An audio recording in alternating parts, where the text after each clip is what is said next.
छळ करता का महिलांचा? माज आलाय का तुम्हाला नोकरी करताना? एवढी मस्ती कुठून येतो तुमच्यामध्ये?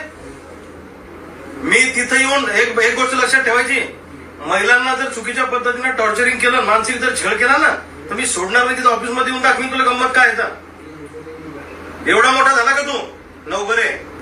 तुला काय सांगितलं ते प्रमाणपत्र बदलून देतं देऊन टाकायचं ना. तू काय सांगितलं? तुम्ही इकडून तिकडून फोन करता, तिकडून काही एवढा मोठा झाला लागून गेला का तू? काय करायचं तुला? तुला काय आम्ही टोचून बोललो का?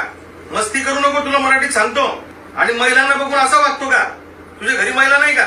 मग तुला अक्कल पाहिजे ना. तू बुलढाण्याचा आहे तर तुला अक्कल पाहिजे ना. तुला कोण बोलतं काय बोलतं याचं भान आहे का नाही तुला?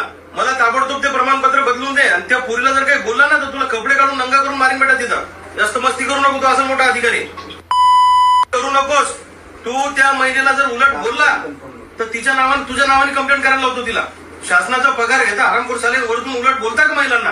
अरे तू बोलला ती पोरगी रडत आहे. तुला छोटासा विषय सांगितला, फक्त ते चुकलेलं आहे तर दुरुस्त करायचं, तू एवढा बोलला तिला? कोणत्या गावचा आहे तू? तू कुठल्या गावचा आहे? मग तुला अक्कल नावाची गोष्ट नाही.